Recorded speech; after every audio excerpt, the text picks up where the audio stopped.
Hello and welcome. My name is Amanda.chmela. My collaborators are Melanie Vaughan, Adjunct Professor of Voice at NYU Tisch, and Jeannette LoVetri, Director of the Voice Workshop in New York.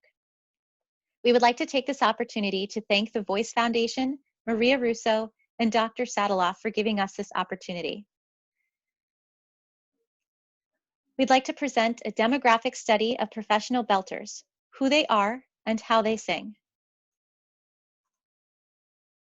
The purpose of this study was to ask professional belters how they would define belting, how they learned to belt, how they would describe the physical experience of belting, and any vocal issues that they have encountered. The methods used for this study were an online survey, multiple choice, created in Google Forms. We distributed the survey to voice teachers and colleagues, students and former students, and working artists, and posted it to relevant Facebook groups, including NATS, Professional Voice Teachers, AFA, and NISTA. We had 238 responses, with 205 female. 79% of participants live and work in the United States. 65% of our participants have been singing as professional belters for more than 5 years, and 43% make at least half of their income as professional singers. We asked what venues they typically perform in, with the most as soloist in a band and concert halls, and the least being Broadway and West End. We asked what genres they typically perform in as belters. Musical theater came in with 87%, and pop rock was 68%.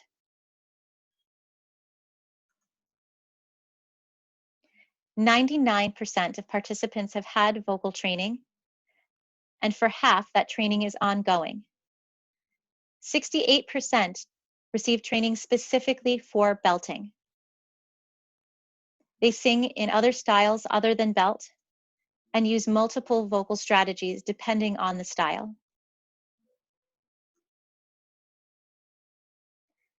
For 97% of our participants, they received their vocal training from a private studio teacher, and 87% from a school setting like a college or university. For this question, we allowed participants to choose more than one answer if it applied. We asked where their training for belting took place, and 54% learned to belt from a private studio teacher, and only 22% from a teacher at a college or university. For participants who did not receive training specific to belting, half were self-taught and half could always just do it. When asked what is belting, the majority stated that belting is chest voice or chest register dominant singing above the break. It could also be described as singing that is speech-like above the speaking range, loud and powerful singing above a speaking range, and then 17% said use of speech like vowels, resonance, and placement, and 8% said any loud and powerful singing.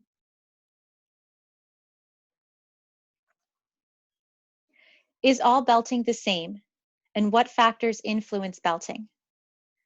Our participants do not experience all belting production as being the same. The production is different depending on the range, the style, the venue, and whether they are a soloist or within a larger group. The strategies employed when belting vary, but 69% said that they focus on vowel shape, resonance, or placement. What is mix? Mix can be described as chest register and head register in a variety of ratios, shifting smoothly between registers.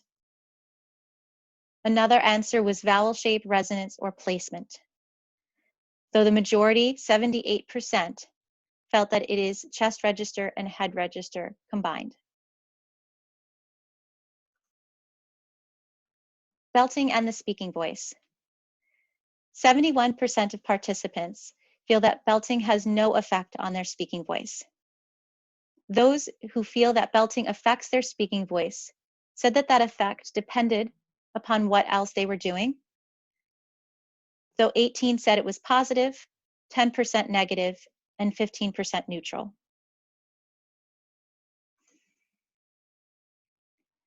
Participants generally believe that belting affects the other styles they sing, though that effect depends on what it is they are doing, as with how it affects their speaking voice. 44% said that belting is easy, and 51% said that it requires some effort. Less than 1% reported belting as being hard or very effortful. 74% of participants reported no loss of voice or medically diagnosed vocal pathology related to belting. Those who did have a vocal issue, it included throat tension or soreness, loss of voice, a medically diagnosed pathology, loss of high notes, chronic hoarseness, or flatting. The majority of singers with vocal issues did seek out professional assistance, primarily through their ENT or a singing teacher. And only 3% were unsure of the cause of the vocal issue.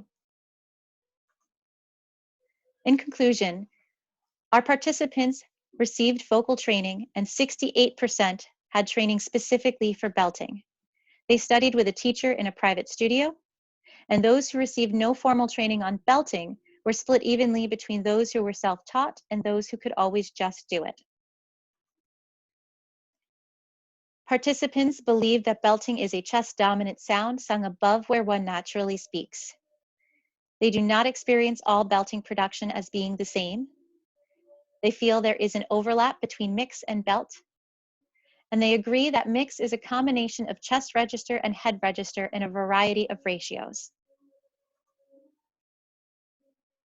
71% of participants felt that belting had no effect on their speaking voice, but 55% said that belting does affect the other styles that they sing. 51% report belting as requiring some effort, and 26% reported loss of voice or medically diagnosed pathology due to belting. In a follow-up survey, we'd like to reach a larger population with more male participants and more participants outside of the United States. In a separate study, we would like to record belters producing specific sounds for spectrographic analysis and get laryngeal stroboscopic videos from belters producing specific sounds such as chest, belt, mix, and head. Thank you.